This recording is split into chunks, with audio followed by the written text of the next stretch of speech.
But we start with a very serious subject. Thank you for being here, Michael Meenan.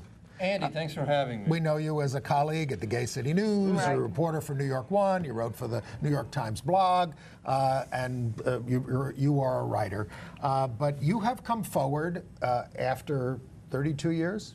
No, we got to clear that up. Yes. I was sexually assaulted in June of 1984, in a classmate's home, a classmate from Fordham Prep. We had just graduated. That November, as a freshman at By a teacher, let's put it by that. my religion teacher, Yep. senior year. That November, in my homecoming back to Fordham Prep, we have an annual tradition where you go back your first year and you visit Right. with the faculty and whatnot. That November of '84, I stepped up to the headmaster, who had been the headmaster my 4 years at Fordham Prep, and I said to him, "We need to speak privately." And we went into his office. He knew me very well. I had been student government president and was very active in school life. And I explained to him what had happened, that I had fallen asleep, and this religion teacher, who was also present at this party, as inappropriate as that was, during a night of drinking and cavorting with teenage boys, began performing oral sex on me while I was asleep, and then began trying to prevent me from extricating myself from him when I woke up. I told the headmaster about this, and one of the first remarks out of his mouth was, "So, Meenan, are you telling me that you think you're a faggot?"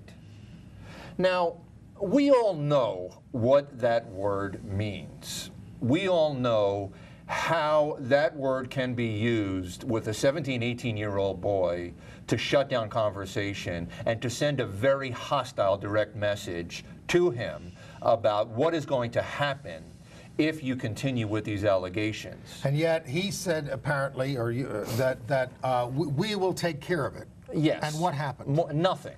And so what The teacher was still there now. He's been there for 32 years since, and this is what has happened. '84, I give the headmaster a heads up that a very serious crime has been committed. He did nothing. And he was legally obligated at that time as a reporter to hand this off to law enforcement.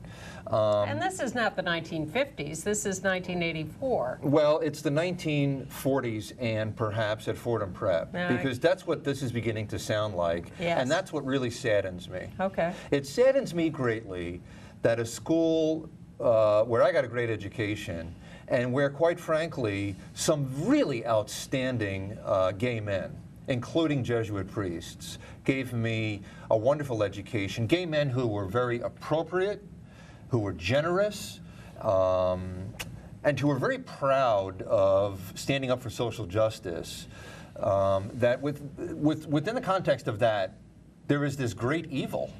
And this is not very different from a lot of other schools, okay? I gotta say that right now. This is not a Fordham Prep problem, it's a societal problem. Happened at my high school, Chaminade, and it just came out recently. And you guys were educators, I was an educator, I was a dean of students at 2 New York City public high schools. It also happened there. It tended to be heteronormative and not male on male. Regardless, these things happen across the board. This is what's happening here, okay? It's becoming very apparent that the New York Times story is raising very serious questions. It's the old dictum. What did they know and when did they know it? Mm-hmm. The guy had been at Fordham Prep for 15 years when he taught me. In the New York Times article, a gentleman from the 70s stepped forth and said, this guy demanded I take off my clothes at a swimming hole. Mm-hmm. And became irritated when I didn't. And was plying students with liquor. Outrageous. Endlessly, everywhere, all the time. Outrageous. I mean, I'm sober 24 years, okay? Mm-hmm. And I think in some respects, that is what has preserved my life. Mm-hmm.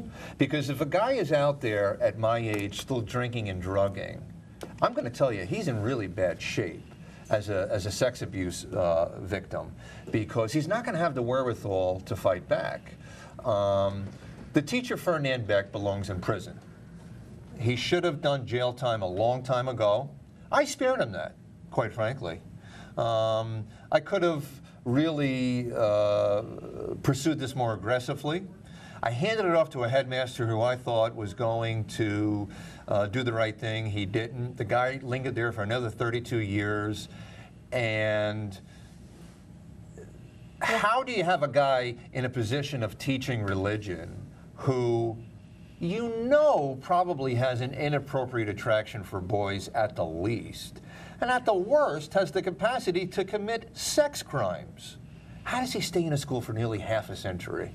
It's truly unimaginable.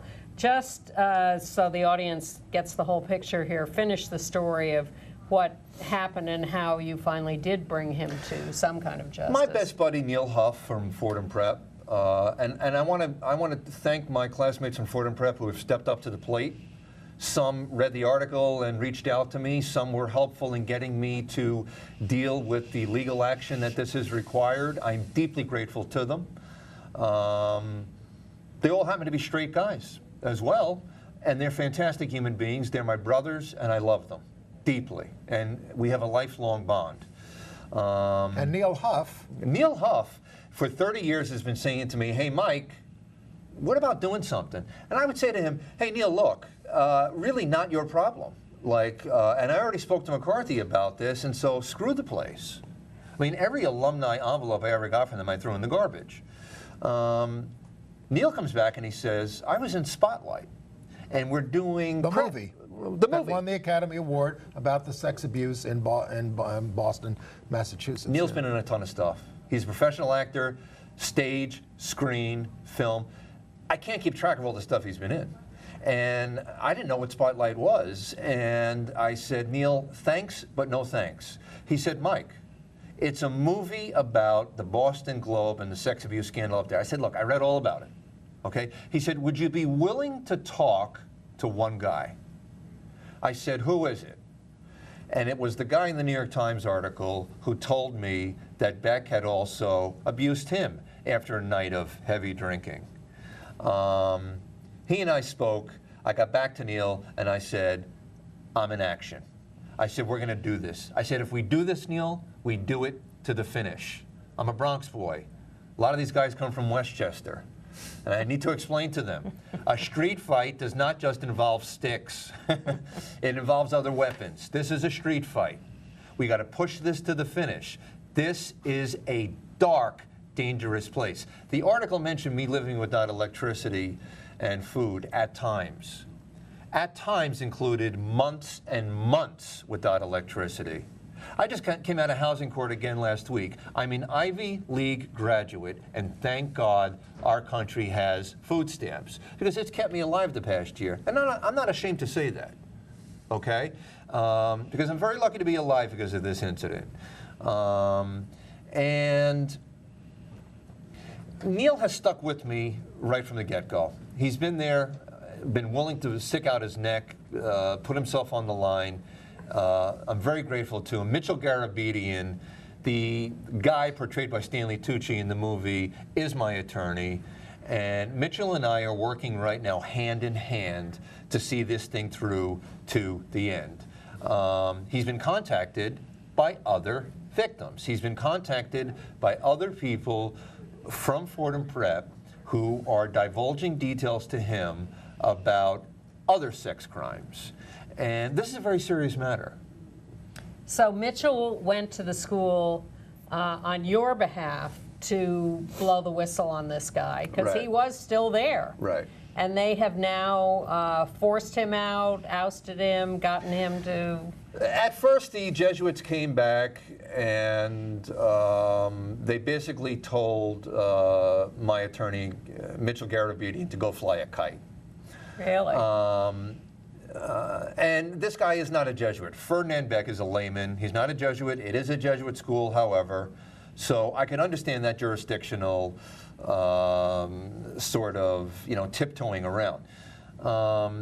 There was then another sort of approach to the matter, and the response was, okay, we got to look into this, because there is a very clear boilerplate outlined by the Archdiocese of New York as to what must happen when an allegation winds up in your inbox. Okay? It's very clear. And it doesn't matter if it happened yesterday or if it happened 30 years ago. And Fordham Prep, to its credit, under the leadership of a young Jesuit by the name of Christopher Devrin, who, by the way, apologized to me. He put out his hand and he apologized to me for what had happened to me, which I thought was gracious. I thought it was generous. I accepted his apology, and I think he's a good man.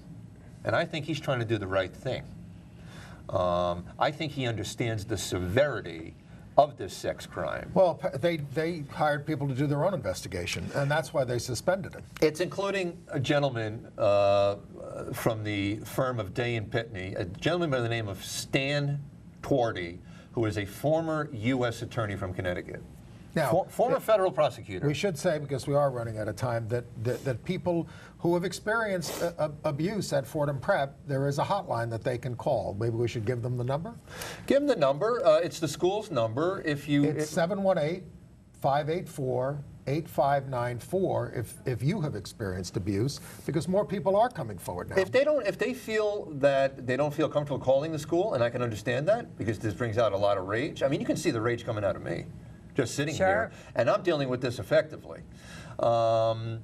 They should call, just Google Mitchell Garabedian, Google my attorney, and I'm not trying to fish around for work for him.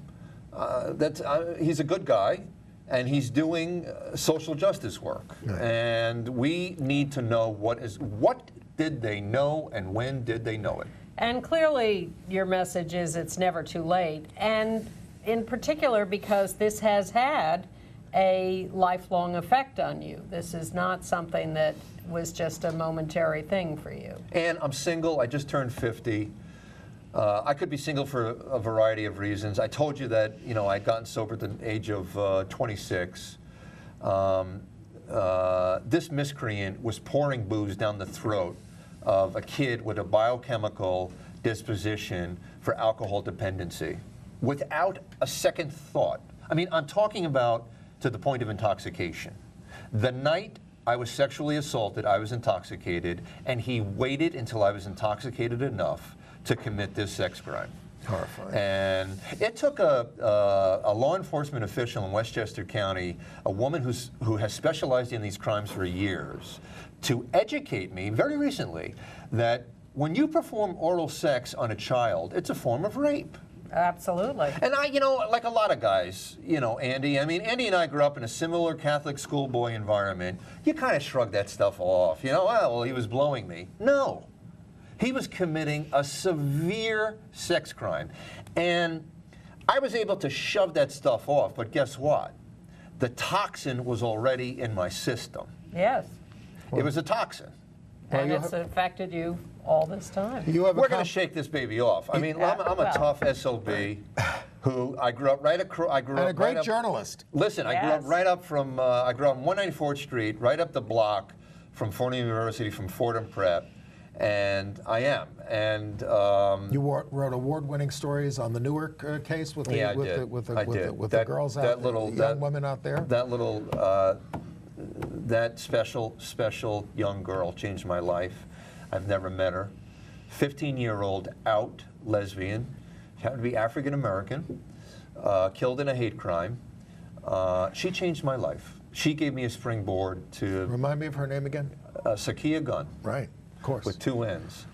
And I had been a dean of students for many years before this. I was in the offices of Gay City News, hanging around, looking for something to do, and a paper came through the fax machine that said, "Rally tonight in Newark. Lesbians unite. One of our sisters has been killed." Right. I said, "What is this? This is bizarre." But I knew immediately, having been a dean, that this was big. Well, you've done a lot of good work. You're doing good work now. We're proud of you. Congratulations. Thank you, Andy. Thank you for having me here. Thank you. And keep us informed about how this develops. This story has legs, and I hope you'll have me back when we have other bigger developments, and they're going to happen. Absolutely. Thank you, Michael. Thank you, Michael. Good to see you. Lovely to see you. I'll see you soon. Glad you made it. All right. Take care. And now on to more horror stories of Donald Trump. Oh, my